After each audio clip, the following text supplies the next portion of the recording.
শুরু করছি আজকের special episode with Sanchita Sheel. Ma'am, welcome to JC news plus. নমস্কার। ম্যাম, আমি যেটা ইন্ট্রোডাকশনে বলছিলাম যে এখনকার জেনারেশন প্রচন্ড কনসাস, তারা কি খাবে না খাবে, এমনকি ধরুন বাইরের খাবার অ্যাভয়েড করছে, ইনফ্যাক্ট জাঙ্ক ফুড তো খেতেই চায় না। আপনি কি মানে এখনকার জেনারেশনকে আপনার কি মানে টিপস বলুন বা সাজেশন বলুন, তারা যখন রাস্তাঘাটে বেরোচ্ছে বা বাইরে তো কর্মক্ষেত্রে বেরোতেই হয়, খাবার দাবার খেতে হয়, আপনি কি সাজেস্ট করবেন? দেখুন, এখন মানুষের কাছে হয়ে গেছে টাইমটা ভীষণ শর্ট, কাজ করতে হবে প্রচুর। তো সেখানে তাতে এমন খাবার চাই যে আমি বাড়িতে আমি পুরো প্লেট ভর্তি সাজিয়ে নিয়ে খাবো, ওরকম টাইম আজকালকার দিনে কারো কাছে নেই। সবাইকেই কাজের জন্য বাইরে বেরোতে হচ্ছে, বাড়ি থেকে হয়তো টিফিন ক্যারি করে নিয়ে যারা যাচ্ছেন তারা খুবই মানে ভালো কাজ করেন। তো যদি তাদের পক্ষে পসিবল না হয় টিফিন ক্যারি করা, তো সেক্ষেত্রে বাইরে আমাদের যা হেলদি অপশনস থাকতে পারে, যেরকম ধরুন বাইরে ধরুন এই রোস্টেড চানা হলো বা স্প্রাউট চাট বা ঘুগনি আমরা যেগুলো খাই, তো ওইটাকে আমরা অ্যাজ আ প্রোটিন সোর্স হিসাবে বেছে নিতে পারি। বা হয়তো স্যালাড বা ফ্রুট বোল, সেগুলো আমাদের অ্যাভেলেবেল থাকে রেস্টুরেন্টে, সেগুলো নিতে পারি। বা সামান্য একটা টক দইয়ের কাপ কিনে নিলাম, সেইটা। তো এই ছোট ছোট আমরা যদি জিনিসগুলো মাঝে মধ্যে আমরা এই যেটা জাঙ্ক ফুড খাওয়ার সময়, মানে আমরা তো জাঙ্ক ফুডে কি খাচ্ছি, ফুচকা, চপ, ঝালমুড়ি, এই টাইপের ছোট ছোট জিনিসগুলো কথা বলছি। এই মিলগুলোকে আপনি যদি এই টাইপের জিনিসগুলো দিয়ে রিপ্লেস করেন, তাহলে আপনি সেখানে নারিশমেন্টও পাবেন। বা আপনি চাইলে কিছু বাদাম ক্যারি করলেন, বা হয়তো রোস্টেড মাখানা যদি ক্যারি করেন, তাহলে আপনার কি হচ্ছে, নারিশমেন্ট হচ্ছে, আপনার ওয়েট ম্যানেজমেন্টও হচ্ছে, আপনার বডিটা হেলদি, আবার মাইন্ডফুল একটা ইটিংটাও মানে পাচ্ছেন। মানে আপনি বলছেন ব্যালেন্স ডায়েট। ব্যালেন্স ডায়েটে। ওকে ম্যাম, আমার নেক্সট কোয়েশ্চেন হচ্ছে, আমরা দেখি এখন তো মানুষের কাজের চাপ খুবই থাকে, সকালে বেরোচ্ছে রাতে ফিরছে, তা সারাদিন আমরা আগে যেমন একটা রুটিন মেনটেন করে খেতাম বা একটা স্পেসিফিক টাইমে খেতাম, এখন তো সেটা হয় না। সেক্ষেত্রে কি মানুষের কোনো শারীরিক প্রভাব পড়তে পারে, এফেক্ট হতে পারে? মানে আমি বলতে চাইছি, আগে যেমন লাঞ্চের টাইম থাকতো বা বিকেল বেলার খাবার একটা সময় থাকতো, এখন তো সেই সময়টা মেনটেন করতে পারে না। যারা অফিসে চাকরি করছে বা যারা বিজনেস করছে, তাদের ক্ষেত্রে আপনি কি বলবেন যে একই রুটিন মেনটেন করা উচিত বা কি খেলে সেই ব্যালেন্স ডায়েটটা হবে? দেখুন, রুটিন মেনটেন, টাইমিং মেনটেনটা কিন্তু খুব ইম্পর্টেন্ট, খুবই ক্রুশিয়াল। মানে আপনি কি খাচ্ছেন, দ্যাটস ওয়ান পয়েন্ট। আর আরেকটা জায়গা থাকে আপনি কখন কখন খাবার সময়গুলোকে বেছে নিচ্ছেন। কারণ আপনি যদি ভাবছেন আমার খুব বিজি শিডিউল, আমি এক্ষুনি আমার অফিস মিটিং আছে, আমার বাস ছুটে গেল, তো আমি তাড়াতাড়ি করে স্কুল বাস ধরতে দৌড়াচ্ছি, সেখানে আমি ব্রেকফাস্ট স্কিপ করে যাচ্ছি, এটা কিন্তু খুব ভুল। আপনি ব্রেকফাস্ট কোন রাজার মতো। এক্স্যাক্টলি। হ্যাঁ, আপনাকে ব্রেকফাস্টে আপনি প্রোটিন, যেটা আমরা আজকাল ভুল কাজ করি, যে আমাদের কাছে যে কমার্শিয়াল যে ready to eat breakfast serials গুলো থাকছে, ওগুলো আমরা খেয়ে ফেলছি ঝাপাঝাপ করে, কিন্তু সেটা অ্যাকচুয়ালি খুব ভুল ধারণা। আপনার ব্রেকফাস্ট যদি ফাইবার থাকছে, প্রোটিন থাকছে, তাহলে আপনার বডি কিন্তু সেই একদম আর্লি টাইম থেকে, দিনের শুরু থেকে কিন্তু নারিশমেন্ট গুলো পেতে ওকে, শুরু করছে। একদম। তারপরে মাঝখানে একটা হয়তো ফল খেলেন, টিফিনে টাইমে টিফিন করুন। হ্যাঁ, এভাবে আপনাকে টাইম মেনটেন করতে হবে। ইভেন আমাদের ডিনারটাও হয়তো আমরা লেট ফিরছি, ডিনার হয়ে যাচ্ছে অনেক পরে, সেখানে অনেক রকম আপনার রোগ হতে পারে মানে আপনি বলছেন ডিনার যে লেট করলে। ডিনারটাও একই টাইমে রোজ করা উচিত? ডিনারটা করা উচিত আমাদের যতটা আর্লি পসিবল, ইভিনিং এর মধ্যে বা ইভিনিং। যত আপনি লেট করবেন তত কর্টিসলটা বেশি বার হবে, আপনার পেটের মেদটাও বাড়বে, আর সেখানে কিন্তু বিভিন্ন রকম হরমোনাল চেঞ্জেস হবে, ওয়েট এক্স্যাক্টলি। বাড়বে, সুগার বাড়বে, অনেক সমস্যা। এক্স্যাক্টলি ম্যাম, এবার আমার প্রশ্ন হচ্ছে, মানে আমরা তো সামার সিজনে মোটামুটি চলে এসেছি, আর উইন্টার আর সামারের মধ্যে খাওয়া দাওয়ারও তফাৎ থাকে। ডেফিনেটলি। আপনি যারা সামার সিজনে যারা বাইরে কাজ করছে বা স্টুডেন্ট বলুন বা যারা কর্পোরেট সেক্টরে আছে, তাদের জন্য কি সাজেস্ট করবেন? না সামারের জন্য স্পেশাল কোনো ডায়েট প্রসিডিওর? সামারে স্পেশাল বলতে গেলে বডিকে হাইড্রেটেড রাখতে হবে, হুম। ভীষণ জল খেতে হবে। এখন কার বডি কতটা এক্সপোজারে রয়েছে, হুম। তার অ্যাক্টিভিটি সারাদিনে কেমন, সে কতটা রোদের সঙ্গে মানে আছে, রোদের নিচে এক্সপোজ আছে, হচ্ছে। তার হুম হুম। ওপর ভিত্তিতে কিন্তু মানে তাকে জলটা সারাদিন নিতে হবে। জল মানে শুধুমাত্র জল পান করা নয়, সেখানে আপনি ইদার স্যুপ খেলেন বা হয়তো কখনো আপনি, ফ্রুটস। হ্যাঁ ফ্রুটস, ফ্রুটস মানে জলীয় ফ্রুট যেগুলো থাকে সামারে, যেমন তরমুজ, পাইনাপল, এইগুলো, গ্রেপস। হ্যাঁ গ্রেপস, তো ইত্যাদি আপনি খেলেন, বা হয়তো কখনো বাটার মিল্ক খেলেন। তবে চেষ্টা করবেন সুগারি ড্রিঙ্কগুলোকে অ্যাভয়েড করতে। যে আমাদের ওকে। ক্যান্ড ড্রিঙ্কস থাকে, সুগারি ড্রিঙ্কস মানে কোল্ড ড্রিঙ্কস, কোল্ড ড্রিঙ্কস। হ্যাঁ, বা প্যাকেট যে ফ্রুট জুস, এগুলোকে না নিতে, ডাবের জল খান তার জায়গায়। তো ওকে। এই জিনিসগুলো নিয়ে বডিকে হাইড্রেটেড রাখতে হবে। প্লাস আমি যেটা বললাম হেভি মিল না করতে, বেশি মশলাদার খাবার খেলে কিন্তু আমাদের গরমের দিকে ভীষণ বদহজমের সমস্যা আসে। একদমই মানে ইনডাইজেশন হতে পারে। একদম। আর ম্যাম এই আমরা আরেকটা প্রশ্ন আপনাকে করব, সেটা হচ্ছে সামনে তো ইলেকশন আসছে। হুম। ইলেকশনে আমরা দেখি পলিটিশিয়ানরা সারাদিন প্রচার করে, তাদের পাবলিসিটি চলে। তাদের জন্য যদি কোনো পার্টিকুলার আপনি যদি ডায়েট বলেন, যারা ইলেকশনের প্রচারে বেরোবে বা যারা পলিটিশিয়ান বা ধরুন আমাদের মিডিয়া সেক্টরেও হুম। আমাদেরও প্রচুর পলিটিশিয়ানরা থাকতে হয়, তাদের কভারেজ করতে হয়। সেক্ষেত্রে আপনি কি সাজেস্ট করবেন? মানে ইভেন এই সামারের মধ্যে ইলেকশনগুলো আমরা দেখি, সেক্ষেত্রে আপনি কি বলবেন? এই রুটিনটাই মেনটেন করতে বলবেন? হ্যাঁ, রুটিনের মধ্যে তো আপনার প্রপার হাইড্রেশন থাকছে হুম। বডির জন্য। প্লাস ডায়েটের দিক থেকে বলবো এমন খাবার খাবেন যেটা আপনার শরীরে আনকমফোর্টেবল জিনিসটা বাড়াবে না। হ্যাঁ, আপনি আপনার সঙ্গে পারলে কিছু জিনিস, ছোট ছোট জিনিস ক্যারি করুন। আর এমনভাবে খাবেন যেটা আপনার লং লাস্টিং এনার্জি দেবেন। যেরকম আপনি যদি কমপ্লেক্স জাতীয় কার্বোহাইড্রেট যদি কিছু খাচ্ছেন, কমপ্লেক্স হুম, কার্বোহাইড্রেট, হুম, লাইক আপনি যদি আপনার খাবারের মধ্যে ব্রেকফাস্টে আপনি কিছু স্যালাড বা আপনি কোনো সবজি তরকারি নিয়ে নিলেন হয়তো রুটির সঙ্গে বা হয়তো 2 পিস পাউরুটির সঙ্গে, সেটা আপনার অনেকক্ষণ ধরে থাকবে। বা বেশ অনেকক্ষণ। কিছু আপনি সিডস খাচ্ছেন, হুম, হ্যাঁ, তো সেখানে আপনার পেটটা ভরে থাকতে পারে বা নাটস নিচ্ছেন। তো আপনার কি হচ্ছে, ব্যাপারটা হেলদিও থাকছে, আপনার পেটটা খুব যে একটা খেলে খুব আইঢাই ব্যাপার থাকে হুম, সেই হুম, জিনিসটা হচ্ছে না। আপনার বডির জন্য লং লাস্টিং এনার্জি যেখানে দরকার হুম, প্রোটিনের, হুম, সেটা আপনি নিতে পারেন। বা বাইরে গেলে আপনারা ক্যাম্পেইন যখন করছেন মানে পলিটিশিয়ানসরা হুম, বা জার্নালিস্টরা বা যে কেউ আর হুম, কি হুম, থাকছে যারা হয়তো সান এক্সপোজারই রয়েছে, হুম, হুম। তো তারা প্রোটিনটাকে হয়তো ধরুন ফিশ বা চিকেনটাকে গ্রিলড ফর্মে নিলেন, কারি না নিয়ে। ওকে, তো ওকে। সেইভাবে নিলে আই থিংক সো মানে আপনার মানে তাদের ইন্ডিভিজুয়ালের ক্ষেত্রে খুব সুবিধা হয়। এই সামার সিজনে সাস্টেইন করতে পারবে। একদম। ওকে। আর ম্যাম আপনি আ দেখেন তো মানে এখন তো মিডিয়া থেকে ফিল্ম সবাই খুব কনসিয়াস, মানে যারা সেলিব্রিটিজ রয়েছে, তাদের জন্য আপনি কি বলবেন? মানে এখন যারা ধরুন কাজ করছে ইন্ডাস্ট্রিতে, নিজেদের ফিট রাখার জন্য কিরকম ডায়েট মেইনটেইন করা উচিত? দেখুন, ফিট রাখতে গেলে ডায়েটও ইম্পর্টেন্ট প্লাস অ্যাক্টিভিটি বা এক্সারসাইজও ইম্পর্টেন্ট সাইমালটেনিয়াসলি। তো ডায়েটে আমি বলব না যে চিট ডায়েট একদমই হবে না, সেরকম তো হয় না। তবে সবাই ফাস্ট ফুড খায়। তবে ফাস্ট ফুডটাকে হেলদি করতে হবে। জাঙ্ক ফুড নয়। আপনারা চাইলে বাড়িতেও ওকে। ফাস্ট ফুড বানাতে পারেন। লাইক আপনি যদি ধরুন মাল্টিগ্রেন আটা দিয়ে আপনি যদি বাড়িতে রোল বানাচ্ছেন বা রাগি মিলেটস ইউজ করে যদি রোলের বেসটা হুম, বানাচ্ছেন, হুম, হুম। তো ভেতরে আপনি সবজি স্টাফিং দিন, গ্রিলড পনির বা চিকেনের আপনি স্টাফিং দিলেন। ভেতরে কোনো আপনি ধরুন সস বা অন্যান্য ওই সুইটেনার্স কিছু হুম, মেয়োনিজ হুম। ফেয়োনিজ গুলো আপনি এভয়েড করলেন। তো দ্যাট উইল বি মানে ফাইন। হোমমেড মানে ফাস্ট আপনি ফুড। হোমমেড হুম, ফাস্ট ফুড হুম, হুম। খান। বুঝতে পেরেছি। বা আপনি হয়তো টিক্কি ফর্মে খেলেন হুম, কিছু, হুম। যেখানে আপনার তেল অ্যাবসর্পশনও কম থাকলো, প্লাস আপনার পনির বা আপনার চিকেন এটা খুব ভেজিটেবল ইম্পর্টেন্ট। বা তেল অ্যাবজর্পশন কম রাখতে হবে। মানে তো এখন ওই তো অয়েলি লেভেলের। জিনিস থেকে তো তো মানুষের যত হ্যাঁ, এখন প্রবলেম। মানুষের হুম, ফ্যাসিনেশন অনেক কিছু থাকে। আমি একটু হুম, ভ্যারাইটি খাবো কিন্তু হ্যাঁ, একদম টিপিক্যাল টাইপের না দেখতে হয়, একটু ডিফারেন্ট দেখতে হলো। হুম। তো বাট এবং ভ্যারাইটিও খাওয়াটাও হলো। টেস্টি হলো, হুম, আমার পক্ষে সুবিধাও হলো নেওয়া যাতে আমার হুম, ওয়েট হুম। না বাড়ে। এবং যেটা মানে ইজি টু ডাইজেস্ট যাকে বলে। একদম। আর ম্যাম আপনি কি তেল বা মসলা এই ধরনের জিনিসগুলোকে পুরোপুরি এভয়েড করতে হ্যাঁ, বলছেন? দেখুন মসলাটা এভয়েড করা উচিত নয়। কারণ জিরে, ধনে, হলুদ এগুলো অনেক রকম গুণ রয়েছে। তবে হুম, হ্যাঁ, চেষ্টা করবেন যেগুলো প্যাকেট যে চাট মসালা বা অন্য কোনো ছোলা মসালা এই টাইপের জিনিসগুলোকে এড করতে। বিকজ ওর মধ্যে অনেক হাই সল্টস থাকে। ইভেন সসের ক্ষেত্রেও তাই। হুম, তো ওগুলো যত সম্ভব এভয়েড করা যায়। কারণ বেশি সল্ট ইনটেক কিন্তু আমাদের বডিতে ওয়াটার রিটেনশন হয়। ওকে। অর্থাৎ চোখ মুখে পাফিনেস হবে হুম, হুম। সেলিব্রিটিদের ক্ষেত্রেও, বডি হাত পা ফুলবে। ইভেন তো যারা প্রেশারের মানে প্রেশার রোগী তো রয়েছে তাদের অবশ্যই তো সেক্ষেত্রে। সল্ট এভয়েড করাই উচিত। ওকে। প্রেশার, কিডনি এগুলোতেও সল্ট এভয়েড করতে আর হবে। ম্যাম আপনি যদি বলেন যে যারা এই প্রশ্নে আমি আসবো, প্রেশার বা সুগার বা কোলেস্টেরল এগুলোতে যারা এখন ভুগছেন, তাদের কিরকম রুটিন মেনটেন করা উচিত? আই মিন ডায়েট প্রসিডিওর কি রাখা উচিত? দেখুন, এমনিতে যাদের কোলেস্টেরল হাই সেখানে তো একটা স্যাচুরেটেড ফ্যাট রেস্ট্রিকশন হুম, এ হুম, তো চলেই আছে ব্যাপারটা। প্লাস সল্টি খাবারের রেস্ট্রিকশনস তো হুম, হুম, থাকছে। ডায়াবেটিস এ যেমন সিম্পল কার্বস গুলোকে এভয়েড করতে হবে। প্লাস আপনার হেলদি ইটিং সারাদিনে আপনাকে হুম, হুম। শর্ট ইন্টারভালে আপনাকে শর্ট হ্যাঁ, প্রপার ক্যালোরি এবং অনুযায়ী খেতে মিষ্টিটা এভয়েড হবে। করতে হবে মনে হয়। হ্যাঁ, মিষ্টি তো ডেফিনিটলি একদমই, হ্যাঁ, এভয়েড হ্যাঁ। করতে হবে। হুম, কারণ আপনার ইনসুলিনকে হঠাৎ করে স্পাইক করে দেবে সুগারগুলো। Exactly, exactly.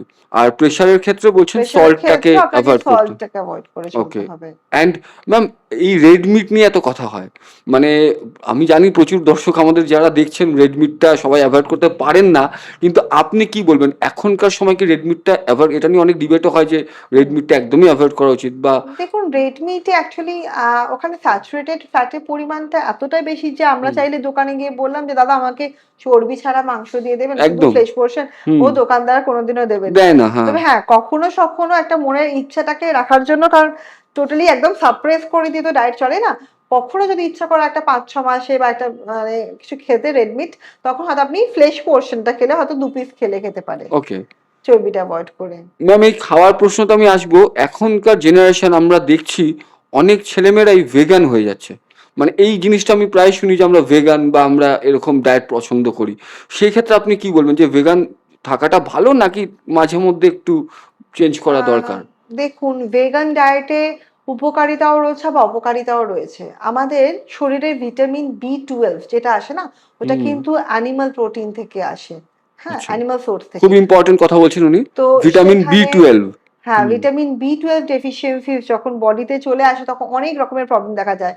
স্কিন, হেয়ার, হ্যাঁ, বা অ্যানিমিয়ার হুম ক্ষেত্রে হুম হুম বা মাইন্ড কনসেন্ট্রেশন এর ক্ষেত্রে, ফোকাসিং এর ক্ষেত্রে হুম হুম বিভিন্ন রকমের প্রবলেমস দেখা দিতে হুম পারে। হুম তখন এই ভেগান ডায়েটের একটা খুব খারাপের মধ্যে কিন্তু এই ওকে, ভিটামিন বি 12 ডেফিসিয়েন্সিস থাকে। মানে যারা ভেগান হয়ে গেছে তাদের বি টুয়েলভ ডেফিসিয়েন্সি হবেই, হতেই পারে। হতেই পারে, হুম হওয়ার বুঝতে পেরেছি। ম্যাক্সিমাম চান্সেসটাই থাকে, কারণ ওখানে আমাদের ডিমটা খাওয়া নেই, মাছ খাওয়া নেই। হুম হুম হুম এইগুলো হ্যাঁ, এগুলো থাকছে না। হ্যাঁ, হয়তো মিল্কের সাবস্টিটিউট হিসেবে আমরা হয়তো আলমন্ড মিল্ক, সোয়া মিল্ক পনির চিজ এইগুলো খেয়ে নিচ্ছি। হুম হ্যাঁ, পনির চিজটার জায়গায় আমাদের এখানে টোফু চলে আসছে। হুম হুম তো এইসব জিনিসগুলো হয়তো আসছে।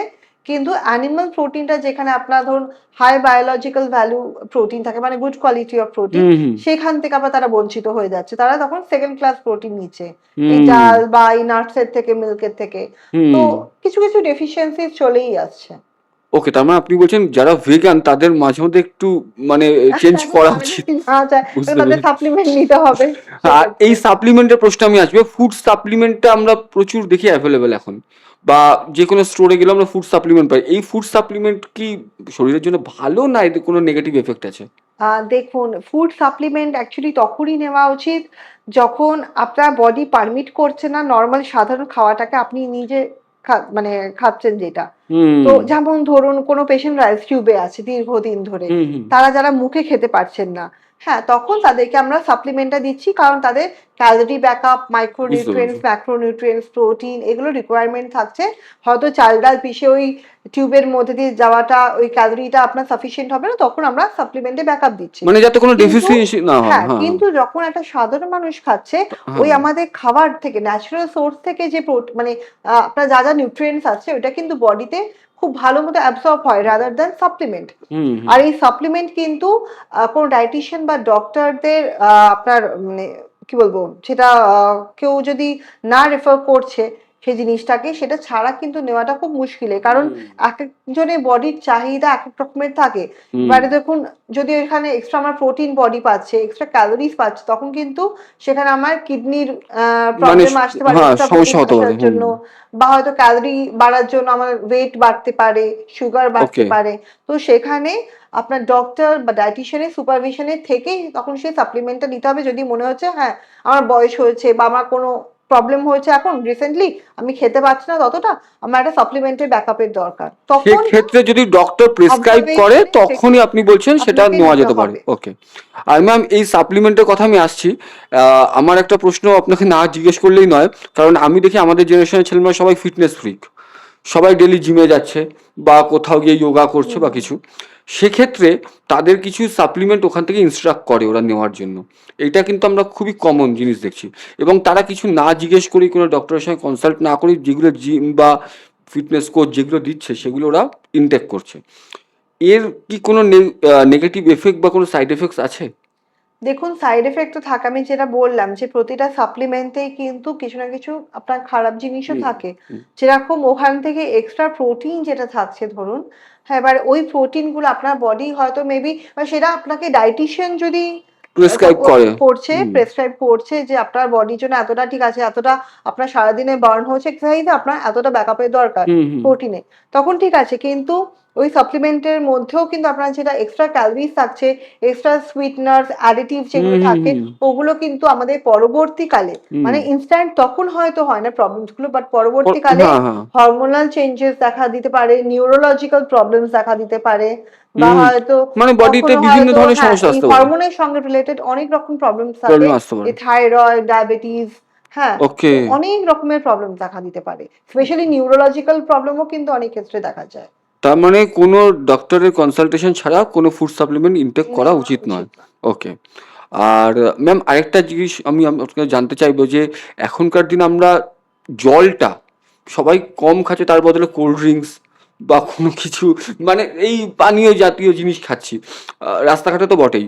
তা সেইগুলো কি মানে এভয়েড করা উচিত? কোল্ড ড্রিঙ্কস হ্যাঁ, বলুন। ডেফিনেটলি কোল্ড ওকে। ড্রিঙ্কস তো ডেফিনেটলি, কারণ ওর মধ্যে প্রচুর হুম। সুইটনার্স এগুলো দেওয়া থাকে, তো ওখানে ক্যালোরিজ ওকে, মানে বেশিই থাকে অনেক, ওকে। শরীরের জন্য ঠিক না। আমাদের ইভেন ওইটা বোনস গুলোকে ক্ষয় করিয়ে দেয়, ও ঠিক আছে। আচ্ছা। তো খুবই সেই জন্য নেগেটিভ এফেক্ট একদমই তাই, পড়ে। আচ্ছা। নেগেটিভ এফেক্ট পড়ে ওই কোল্ড ড্রিঙ্কস না খেয়ে। সেই জন্য বলছি, যদি আপনারা ডাবের জল খাচ্ছেন সেই ডাবের জায়গায়, জল।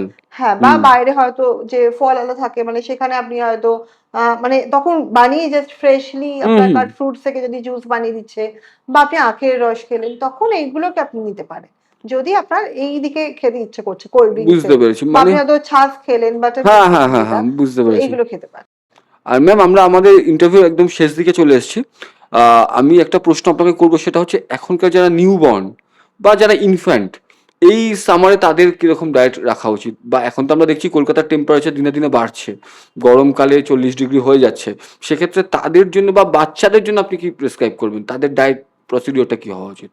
দেখুন, বাচ্চাদের নিউবর্ন বলতে গেলে তো 0 to 6 মান্থস অব্দি হ্যাঁ, আপনার হ্যাঁ। একদম পুরো অনলি তারা মাদার্স বা মিল্কেই কিডস থাকবে, আর বলুন। কিছুই হুম, নয়। হুম, কিন্তু তারপর থেকে ওই যে বাচ্চাকে জল বেশি করে খাওয়াতে হবে, কারণ হুম। বাচ্চারা প্রচুর ছোটাছুটি করে। ডিহাইড্রেশন তো হয়। হ্যাঁ, ডিহাইড্রেশন হতেই পারে। হতেই পারে। এবার ডিহাইড্রেশন থেকে তাদের মাথা ব্যথা অনেক কিছু সব শুরু হুম, হুম, হয়ে হুম। যায়, তারা ভীষণ ইরিটেটেড হয়ে যায়। হুম, হুম, হুম। তখন বডিকে হাইড্রেটেড রাখতে হবে, প্লাস যেটা বললাম বাড়িতে বানিয়ে তৈরি করা খাবার খাওয়ান। হোমমেড। বাইরের, হ্যাঁ, ওই হুম। ফাস্ট ফুডস, প্রসেসড ফুডস যেগুলো আজকাল খুব ইজিলি মার্কেটে অ্যাভেলেবেল থাকে, যে ফ্রোজেন ফুডস গুলো, ফ্রোজেন ফ্রুট, হ্যাঁ। যেগুলো আপনার ফ্রেঞ্চ ফ্রাইস বলুন বা সসেজ বা কোনো চিকেন নাগেটস ফাগেটস এগুলো, হুম, হুম। তো ওই প্যাকেট ফুডস গুলো না দিয়ে আপনি বাড়িতে আপনি বানিয়ে দিন হুম, হুম, বাচ্চাদেরকে হুম। একটু ভ্যারাইটি, তাহলে বুঝতে তাদের পেরেছি। পেটটাও ঠিক থাকবে। কারণ আপনার এই প্রসেসড ফুড খেলে কিন্তু পেটের অবস্থা খুব খারাপ হয়ে যায়, ওকে, অনেক রকম পরবর্তীকালে গ্যাস্ট্রিক ইস্যুস গুলো হয়। তো বাচ্চাদের বায়না মেটাতে গেলে আপনাকে একটু বাড়িতে খাটনি খাটতে হবে মায়েদেরকে। তো তাহলেই তারা হেলদি, মানে ব্যাপারটা তাদের পক্ষেও সুবিধা হবে মেনটেন করা। ওকে, আর একটু ফল খাওয়ান বাচ্চাদেরকে ওকে। বেশি করে। হ্যাঁ, এটা খুব ইম্পর্টেন্ট। বাচ্চাদের জন্য কিন্তু বিশেষ করে সামার সিজনে ফল ম্যান্ডেটরি। একদম। আর ম্যাম আমি একদম শেষ প্রশ্নে আসবো। এই যে এখন ওবেসিটিটা একটা বড় মানে জিনিস মানে আমরা দেখছি প্রচুর মানুষ ওবেসিটিতে ভুগছেন, এবং সেই ওবেসিটির জন্য আপনার কি প্রেসক্রিপশন রয়েছে? মানে যারা ওবেসিটির আমাদের দর্শকরা দেখছেন, তাদের আপনি কি বলবেন? দেখুন, ওবেসিটি হঠাৎ করে একদিনে আসে না। ওইটা গ্র্যাজুয়ালি যেরকম আসে, সেরকম গ্র্যাজুয়ালি কম করতে ওকে, হয়। ওকে। অনেকে ডিমান্ড করে যে আমি এতদিনের মধ্যে এত কেজি কমিয়ে দেবো, হ্যাঁ, খুব হ্যাঁ, হ্যাঁ, হ্যাঁ। তাড়াতাড়ি কমিয়ে দেবো। কিন্তু না, সত্যি বলতে গেলে সেটা পরবর্তীকালে ভীষণ শরীরের উপর এফেক্ট পড়ে। তারা হয়তো চুল খাওয়া দাওয়াই বন্ধ ঝরে করে দেয়। যায়, হ্যাঁ। স্কিন রুক্ষ হয়ে যায়, হুম, হুম। তারা হয়তো পরবর্তীকালে তাদের ডাইজেশন এর প্রবলেমটা চলে আসে। ওকে। ঠিক আছে? তো আপনাকে সেটা ধীরে, ধীরে কম করতে হবে। Because it's a hormonal imbalance. ওবেসিটিটা আমি বললাম, মানে যেহেতু একদিনে এটা ডেভেলপ ডেভেলপ করছে না, করে না, হ্যাঁ। তো আপনাকে কিন্তু গ্র্যাজুয়ালি এটাকে কম করতে হবে। মানে এবার সেটা থেকে প্রসেস আছে নিজেরা, একটা, হ্যাঁ, হ্যাঁ। বা নিজেরা ওই ক্রাশ ডায়েট করে এত ঘন্টা ২৮, ১৬, ১৮ ঘন্টা ইন্টারমিটেন্ট ফাস্টিং করে আমি কম করিয়ে দিলাম, সেটা হয় না। একটু ডায়েটিশিয়ানের পরামর্শ নিন হুম, সেখানে হুম। গিয়ে, তাহলে আপনাদেরকে হেল্পফুল হবে। আর এমনিতে যেটা আপনাকে করতে হবে, মাইন্ডফুল ইটিং। এমন খাবার খাবেন না যেখানে আপনারা বাইরে ভাজাভুজি বা তো এইসব জিনিস, তেলের জিনিসগুলো খেলেন, বা সুগারি আইটেমস গুলো খেলেন, যেগুলো হুম। ভীষণ আনহাইজেনিক, প্লাস আপনার ডায়াবেটিক করে দিতে যেগুলো, পারে। হ্যাঁ, হুম। পরবর্তীকালে ডায়াবেটিস বা প্রেশার বা হার্টের সমস্যা আপনার ডেভেলপ করতে পারে। তো ওগুলো বাদ দিয়ে আপনারা একটু বেশি করে ফাইবার যুক্ত খাবার খান, প্রোটিন খাবার খান। তো সেগুলোই বলবো নিতে। ওকে। আপনারা শুনলেন সজ্জিতা ম্যামের কথা। দু তিনটে জিনিস কিন্তু একদম আপনারা পারলে নোট করে নিন। সেটা হচ্ছে যারা চিলড্রেন বা কিডস আছে তাদের কিন্তু ফ্রুটসটা ম্যান্ডেটারি। ওবেসিটি কিন্তু একটা প্রসেস, মানে হঠাৎ করে খাওয়া দাওয়া বন্ধ করে দেওয়া, এটা কিন্তু একদমই ঠিক নয়। এটা একদিনে ডেভেলপ করে এবং কমতেও সময় লাগে। আর আরেকটা ব্যাপার, যারা পলিটিশিয়ান আছেন, যারা জার্নালিস্ট আছেন, যারা সেলিব্রিটিস আছেন, সবার জন্য উনি বললেন এই বিশেষ করে সামার সিজনে ফ্রুটসটা কিন্তু ম্যান্ডেটারি। নিজেকে হাইড্রেটেড রাখতে হবে এবং ফ্রুটসটা কিন্তু আপনার ডায়েট চার্টে অবশ্যই রাখবেন। আর এছাড়াও যদি আপনাদের এই অনুষ্ঠানটি ভালো লাগে, কিছু জানতে চাইছেন, আপনারা আমাদের কমেন্ট করে জানাতে পারেন। এবং এই এপিসোডটি দেখার জন্য অনেক অনেক ধন্যবাদ। আমরা থ্যাঙ্কফুল সঞ্চিতা ম্যামের কাছে, ওনার ব্যস্ত স্কেডিউল থেকে আমাদের জন্য সময় বার করেছেন। আবার দেখা হবে নতুন কোন এপিসোডে। এবং সঞ্চিতা ম্যাম, অনেক অনেক ধন্যবাদ আমাদের সময় দেওয়ার জন্য। ভালো থাকবেন। দেখছিলেন জেসি নিউজ প্লাস। এই কন্টেন্টটি পছন্দ হলে অবশ্যই লাইক, শেয়ার এবং সাবস্ক্রাইব করবেন জেসি নিউজ প্লাস।